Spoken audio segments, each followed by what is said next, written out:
We've got two brilliant speakers on today, just told about some things that are happening across the county. So we've got Andy Whitaker from the Activity Alliance, who's going to talk to us about all things Let Me Move. And we've also got Alison Whitaker Stewart, who's going to tell us about the We Are Undefeatable campaign in Blackburn. Really exciting stuff that we've heard about recently. So I'll hand over to Andy, if that's okay.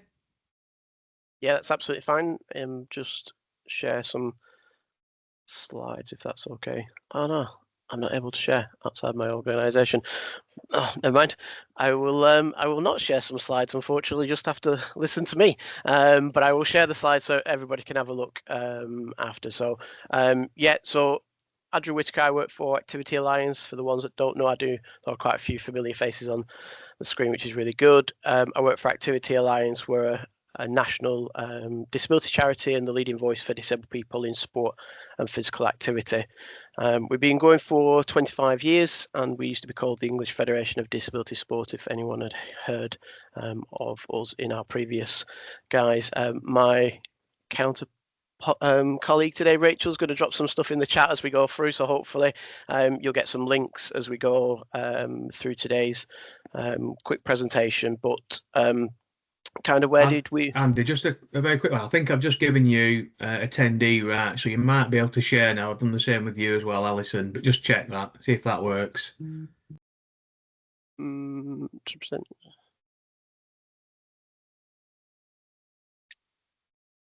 No, the share button's still blacked out. Yeah, still blacked out for us. Let me do some digging while you're speaking. That's fine, not a problem. So yeah, as I said, Rachel's going to drop some stuff in the chat for us as we go through the discussion. Obviously, please do put your hands up if there is anything. We'll try and make it as interactive as possible. But basically, Let Me Move, where did that start? Which started probably by Rachel internally at Together an Active Future, kind of raising the profile around disabled people and the lack of opportunities. And also, along with ourselves as a national partner, we conduct our annual disability activity sport survey, ADAS for short, because we all love an acronym.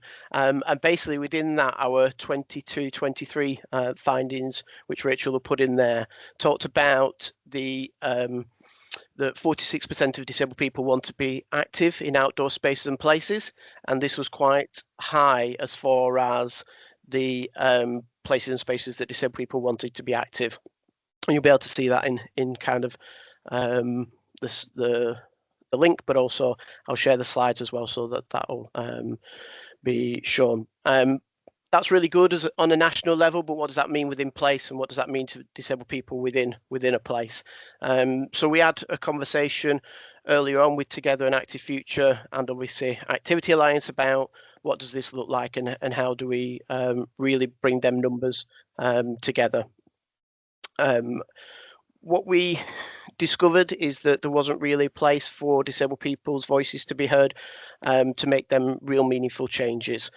So we're hearing it as a national charity. We're obviously trying to work with partners, but let's design from the bottom up. So what did that really need? So it probably needed us, and this is what Let Me Move wanted to be, is a place for people with lived experience to come together and to share their barriers and challenges, and obviously for them to be part of the system that co-designs solutions, and then obviously look at challenging and changing policies through that. So seems like a long time ago, but in November 23 we started the initial conversations. We talked about what does that mean for Activity Alliance as a national partner. We obviously wanted the learning to share, but also what did we have? So we had the insight. We also had intelligence from some work we've done with Haringey Council around inclusive leadership, and what does that mean when disabled people are co-designing and leading them spaces.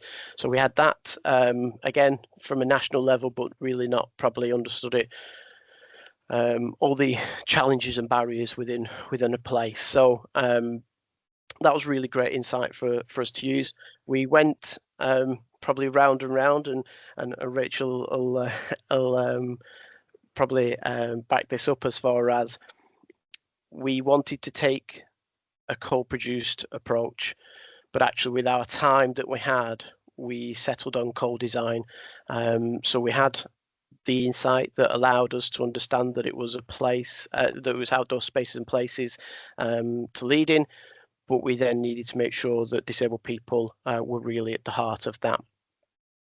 We had quite a lot of internal conversations. What we looked at is the recruitment of between 8 and 12 individuals with lived experience that would come together as a network and help to support the system within East Lancashire to obviously help to tackle these barriers and challenges and raise the awareness of what these are. I was seconded for a day a week for a year. Unfortunately, that's kind of come to an end with TAF, and so was Rachel, to help to lead this program. But we've discovered quite earlier on that we actually needed some more capacity with it. So we went through a process of recruiting 2 individuals to help us lead that network. We wanted to make sure that these individuals came with lived experience as well.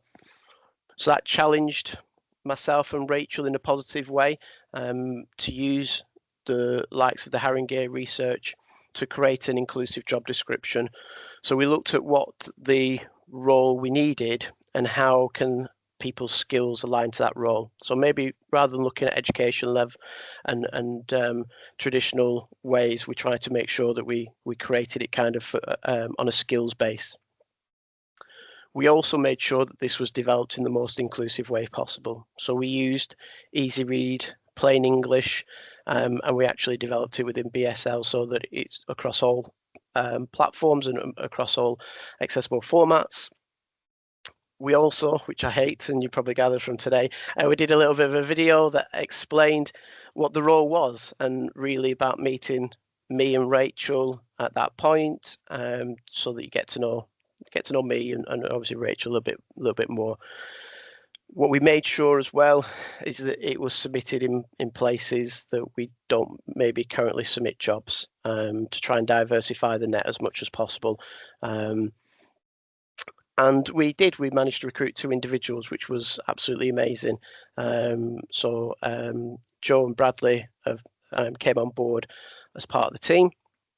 Obviously, thank you to obviously partners that obviously have recruited them on our behalf as far as the job share, the share role model approach is what we took. So really do appreciate obviously the Burn Leisure Group that are obviously with Cheryl that helped us to do that. And basically now we've got Bradley and Joe on board, and they've been doing a lot of raising the profile of barriers and challenges to help to put them out to the system. So we have put together a month calendar where we highlight specific barriers or challenges and link them to maybe awareness days. And they are all housed on the Together and Active Future social media platform. So again, if anyone wants to deep dive into that, Rachel, I don't know if you got that link because I've forgotten that link, just to help share back out to people as well. What have we learned? We've learned it's not easy to recruit disabled people in workspaces. We've also met some amazing people along the way that have absolutely tried their best to help to make sure that this works for disabled people. We're obviously still on with them conversations, and it will take probably more time than we've got to look at inclusive recruitment processes. But actually, what we've also understood is that some people are taking steps, which is amazing, such as the government's employment charter around disability confident, which again, amazing steps for people to be doing that.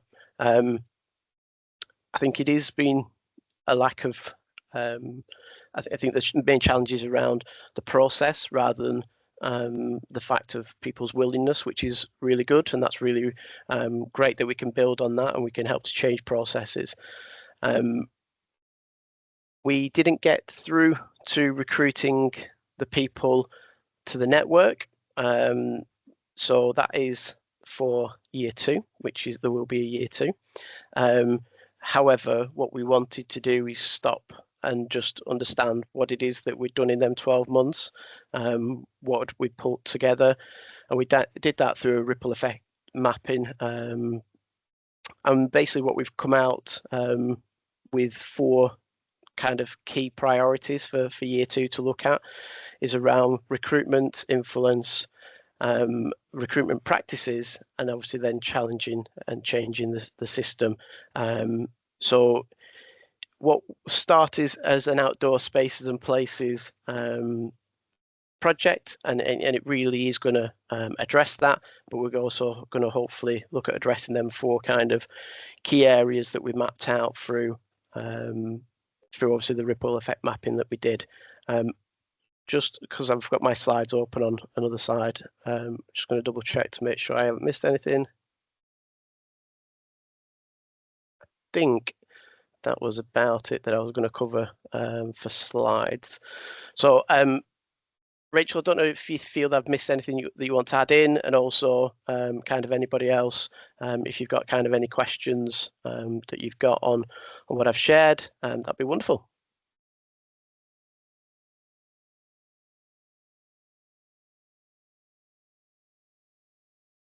Hi, Andrew. Thanks for that. I'm just aware that we might need to go over to Alison as well quite shortly. But yeah, we're happy to take any questions if anyone's got any questions on that.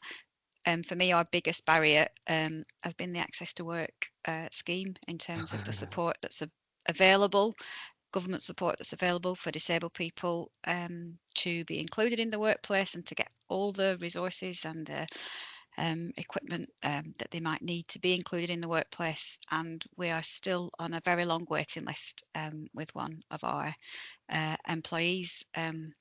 There's currently a 24-week waiting list, and I think we're more or less at 23 weeks at this moment in time. So that's been our biggest barrier in terms of recruitment. Well, thanks, Rachel. I think we've got a couple of questions. I think first one's Cheryl.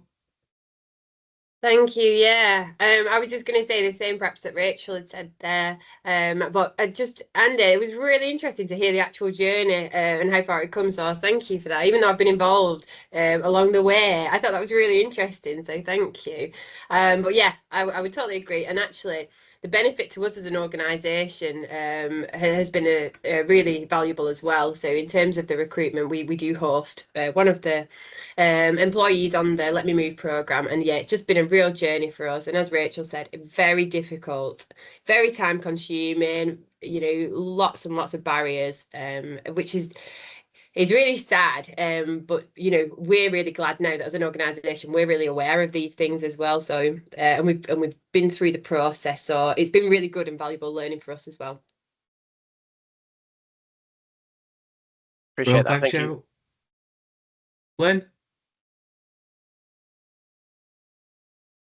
Yeah, I'm sort of outside the area and sort of cover inside the area. We cover Preston, and I'm looking after Cumberland and Westmoreland and Furness.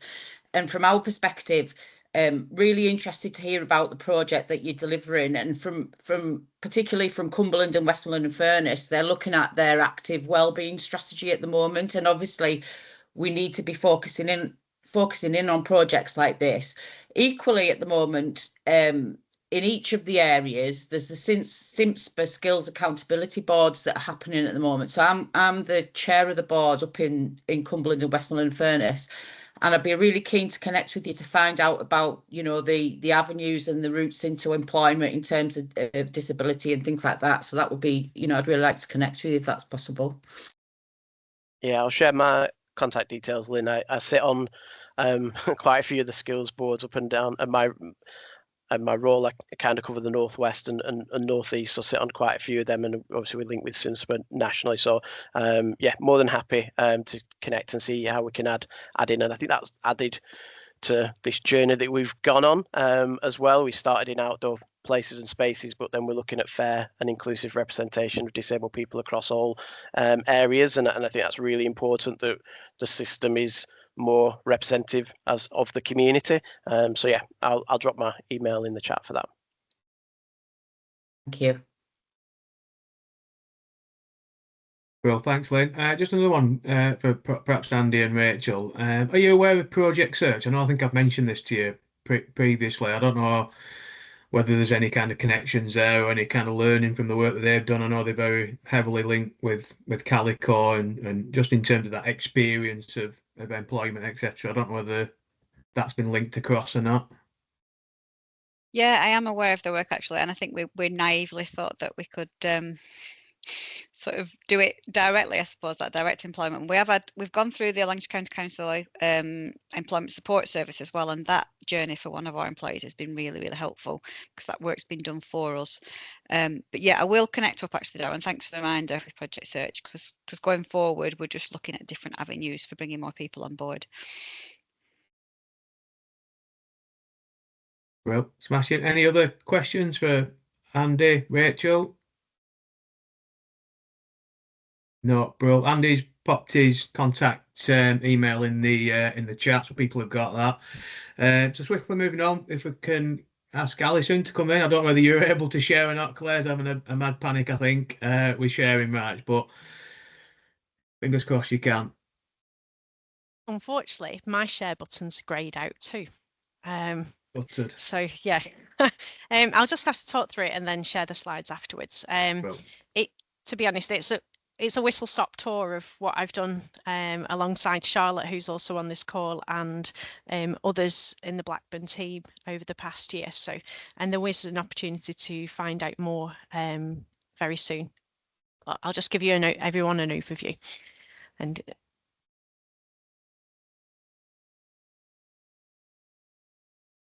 I've just been asked to send the slides over, but they need transferring. They're too big to set just to email over. to So, send, right. We'll get them. We'll get them out with a newsletter. But yeah, talk us through it. Yeah. It's always good anyway.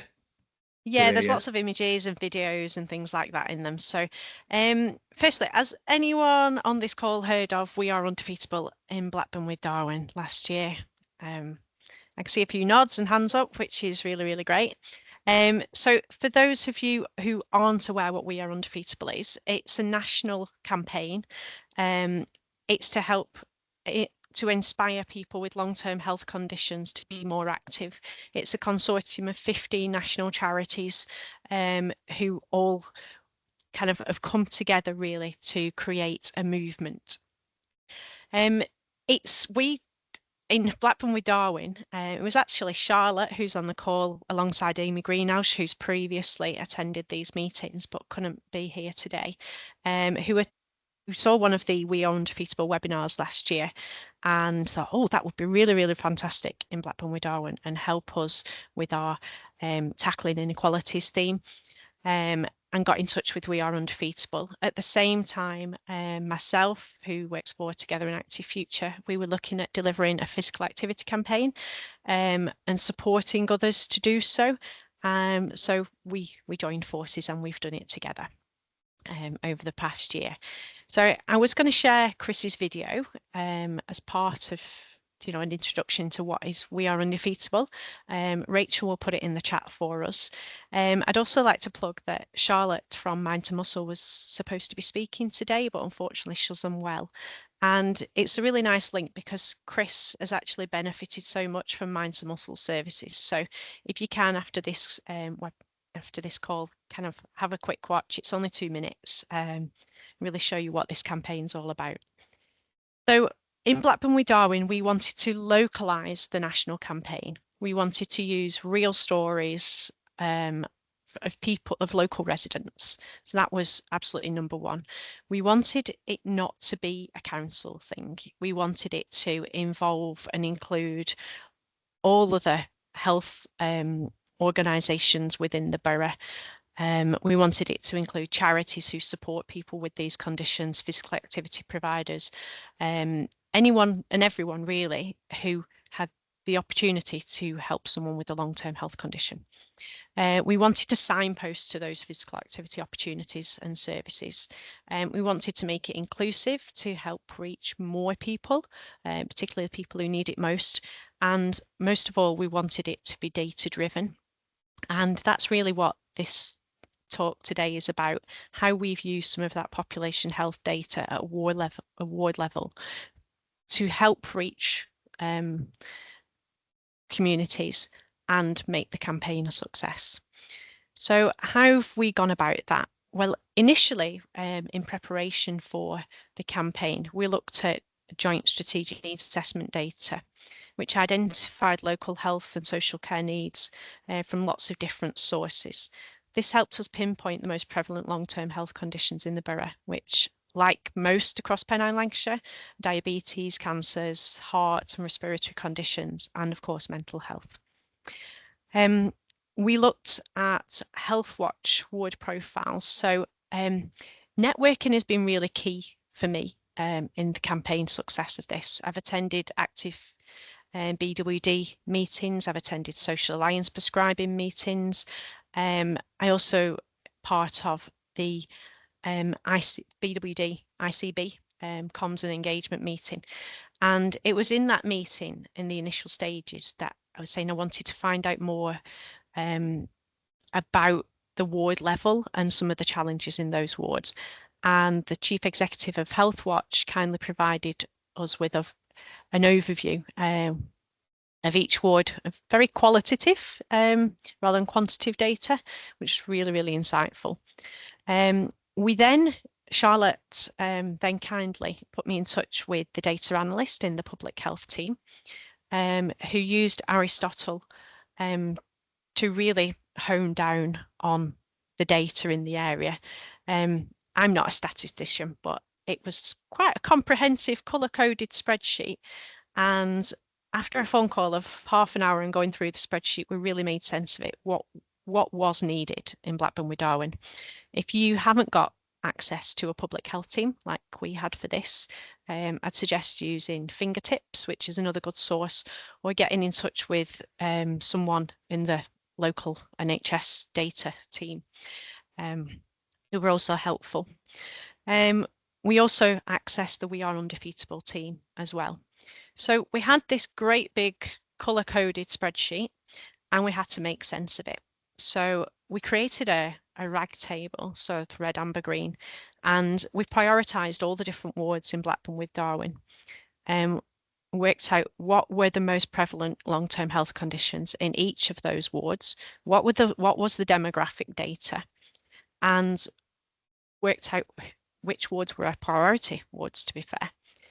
I also used this with, so I was at the same time of doing this, I was meeting lots of different storytellers, and it was I actually met one of our first storytellers, who's Bob, gentleman on an electric bike, and I thought, he's got a brilliant story. He's very, he really wants to share his story. He's very passionate, really inspiring, but it's not going to resonate with all the different people in Blackburn with Darwen, and it's not going to be appropriate.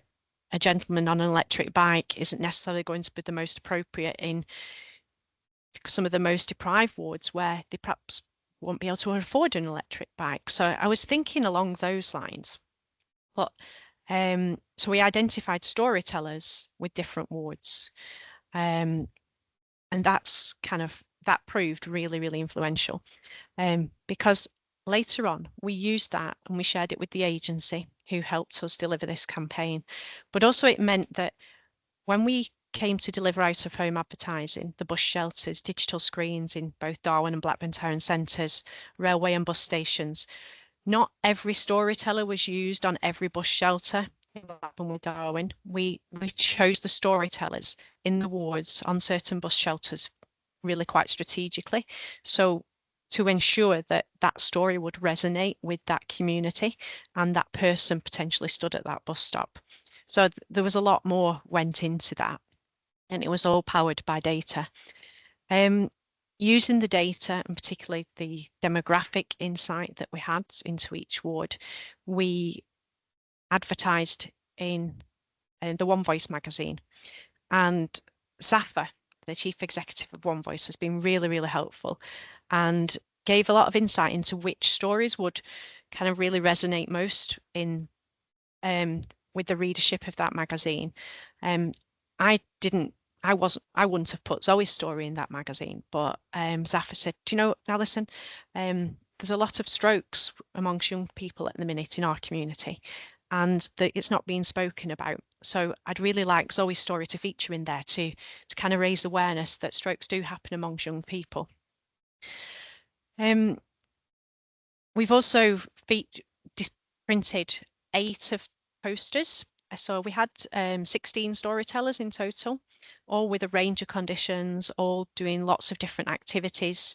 Quite a lot of the activities featured outdoor spaces and or low-cost activities, so that we tried to make them as accessible to as many people as possible. We printed off 8 of the posters, displayed them in GP practices, family hubs, all the council-owned buildings such as libraries, leisure centres, offices, to really get the message out there. We advertised on social media using 3 different accounts: the council, Blackburn with Darwen Leisure, and the Refresh accounts, using 3 different platforms: Facebook, Instagram, and YouTube. We did paid and non-paid advertising as well.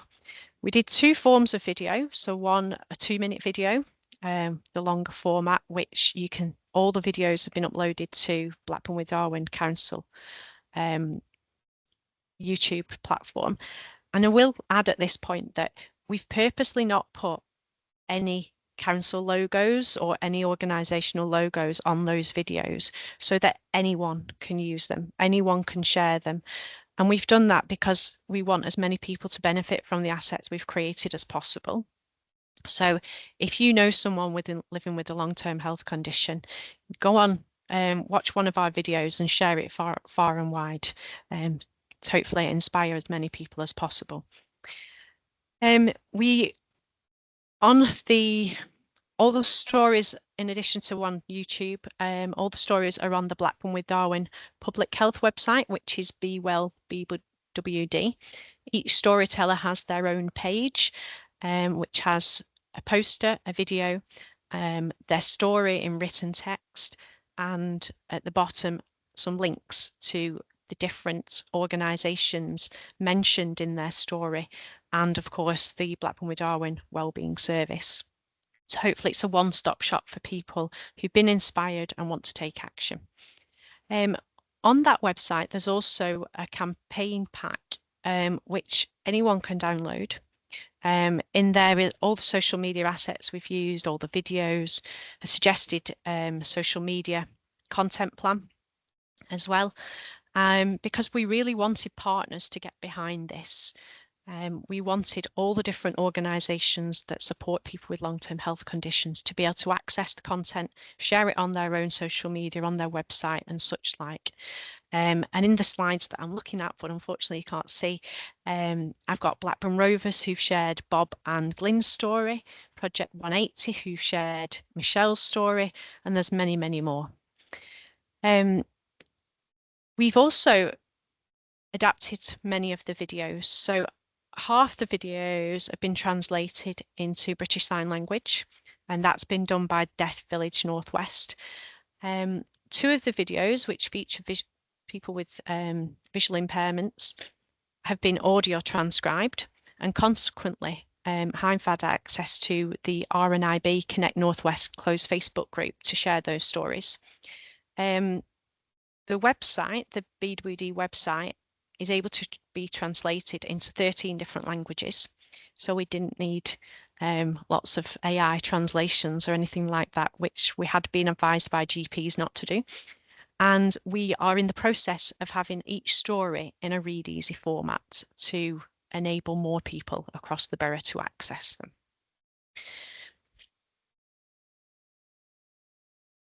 We've also used data in another way. So the We Are Undefeatable did a public consultation and created a report called the Big Talk, which I can share that report with you. I think it's really quite interesting. And this report informed that the most trusted form of advice for people with long-term health conditions is from the NHS, healthcare professionals and their GP.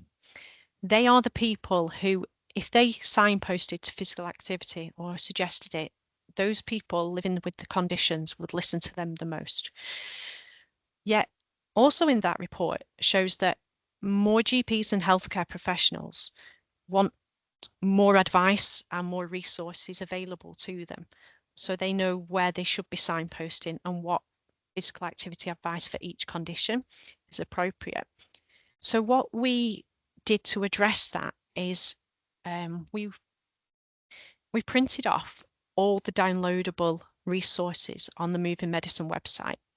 Now, at the time, we realised and understood that a lot of GPs and healthcare professionals didn't realise the Moving Medicine website had all these different resources. So for our launch event, we printed them off and put them into a spiral bound folder and gave one to each person who attended. And in addition to that, I went round and hand delivered a copy to each GP practice in Blackburn with Darwen. And the receptionist generally, oh, can we only have one? Can we not have more of these? Oh, these are really good. How did we not know these existed before? So it's not only been a very public facing campaign, but it's also been working with healthcare professionals who hopefully will be able to signpost these people to be more active. I just want to ask Charlotte if you want to come in and say anything. Charlotte, have I missed anything? I don't think you've missed anything else, and I think you've done a good overview of everything that happened. So yeah, it's been a real partnership kind of approach, hasn't it? And we couldn't have done any of it without all the different people that have been involved. And we appreciate we've had quite a bit of resource associated with it, which has been fantastic. But I think, like you say, the next steps are very much how do we keep this going? And how do we continue to make it meaningful for the people that live within Blackburn with Darwen, and really get that call to action around physical activity for living with long-term conditions. So yeah, we're really appreciative of everything you've done, Alison. Thanks. Thank you.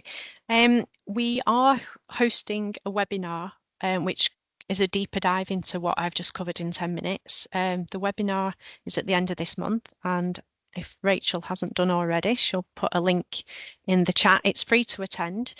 Yeah, please spread the message far and wide. Charlotte, myself and Peter from the national team did deliver a webinar on behalf of LG Comms not long ago, well, just before Christmas, and it's going to be very similar to that, but opening it out for anyone to attend for free this time.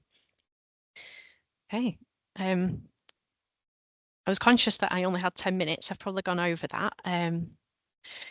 Lindsay, you've got your hand up. Hello, I love this concept. I love the fact that there's a spin-off as well with the education and signposting people to the Moving Medicine is great as well. Just picking up on what Charlotte said around sustainability, and there obviously will be a cost to this, but there's also a great value to it, isn't it? Because I did something about a decade ago where we started something and it didn't carry on, but it was very, very successful because, like this one will be, it's people that they know that they're seeing. Do you know, like I said, they're hearing about stories of people that they went to school with or they used to work with or their brother's cousin knows or whatever else. So it's really personal. And I think there is a great value in us doing it across the county. Is there like like a blueprint now for like how much time would be needed, what sort of expertise would be needed, like what sort of investment might be needed to work with local press or media print, outdoor marketing, whatever it might be? I just think that'd be quite helpful, and it could be something we all get behind, because I think there's always a risk that we all go off and do our own version of this, and that's just really sad if we do, because actually this is a national campaign being localised and it could be fabulous across Lancashire. So I just think if there's something where we could all kind of get behind what it could look like in our localities and how it could operate, and then see what resource might be available or what's already existing to do it, I think that would just be a great thing to move it forward. It'd be a shame to lose it. Definitely. I think you've done such a good job, and I think it's just trying to build on that now and stretch it out across more areas. Yeah, thank you. So at the moment we're in the process of evaluating the campaign, and we'll be developing an impact report, quite a comprehensive impact report with a lot of our learning in there, and tips for if somebody else did want to do the campaign. We've had quite a lot of different areas across the country contacting Peter and myself, and no doubt Charlotte in the future, of, oh, how did you do this and how did you go about that? So I think it is a much needed document to create, and we will be creating something within our impact report, which will probably come in the next few months.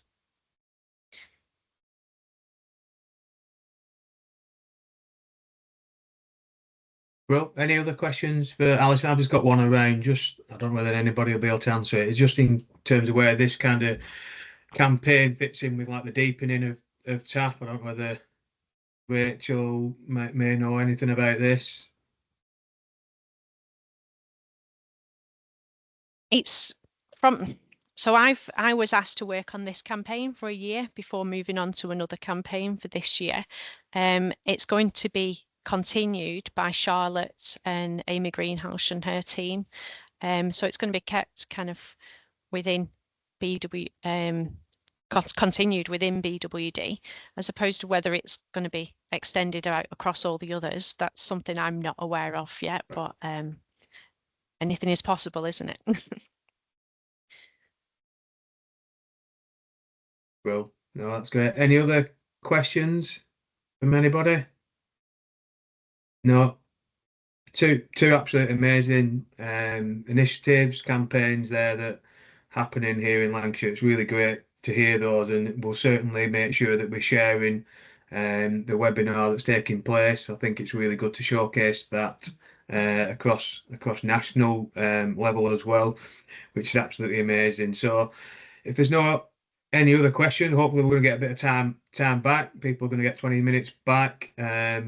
So again, thank you to Andy and Alison for coming along and sharing those journeys that you've been on with those campaigns and projects. And again, apologies around the technology and being unable to share, but we'll make sure that Claire sends those out with the minutes as well. Cheryl? Sorry, just a really quick one. I know you've promised people 20 minutes, so I'll just talk really fast. Go for it. It was just a toolbar that just in case people weren't aware of, something called Recite Me, and I'm sure there's lots of other versions, but we've got a toolbar now on our website for the Leisure Trust called Recite Me, and there's lots of different options to support people in getting the information they need. So like a screen reader, translation tool, it changes the font, the colour, removes the images. So whatever sort of additional needs somebody might have, they can use this toolbar to access all of our information, and you get a monthly report. So I received that for us, and it's amazing, you know, what people are using that for. We have last month, I think we've only had it a couple of months, but we had about 1,000 users last month using the toolbar to access our information. So I just thought that'd be worth sharing. Is that a subscription, Cheryl? It is, yeah. I think it works out about £3,000 for the year. Wow. Yeah. But it's for us, it's been, you know, really worthwhile already. Yeah. Are you able to pop a link in the chat and then? Yeah, we'll do. Yeah. People can have a look at it. Bro, somebody's just pop that in. That's great. Bro, smashing it. Excellent. So again, the next session's on the 10th of Feb. I think we're still working up. Sorry, Andy, go on. Sorry, it was just something Alison said there about and kind of Lindsay around the cost and other things, and we've probably not come out and shared it widely at the moment, but towards the end of the year, Activity Alliance did some research around the social value around disabled people and being physically active, and I put that link in the chat. But it's staggering as far as it's £6,200 per person, disabled person cost around physical activity, which is, we talk about this 25% of inactive people, a heck of a lot. And again, disabled people kind of over 1 in 3 kind of over have 75% of disabled people have more than one impairment and or long-term health conditions. So again, the two areas that we've just been talking about, some overlap really closely. And if you do have some time on your lunch break, that 20 minutes you get back, please just have a read of that, because I think it'd be really important if you can use that insight. And if you need me to help to understand that a little bit further, please come back to us. Brilliant. Thanks, Andy. That's amazing. Yeah, you've put that in there. It's now 16 minutes, so you're going to have to read a bit quicker. But yeah, all good. But yeah, like I said, Claire will get the minutes out. We'll get the newsletter out with all those links as well. That's great. Thanks for people popping those in there. The next session is on the 10th of Feb. So we're currently working up a bit of a speaker for that one, and we'll confirm that hopefully shortly. But thanks for attending today. Enjoy the rest of your day. And thanks to Andy and Alison and everybody else that's contributed to the session today. Thank See you. you later. Thanks all. Right. Thanks. Thank you.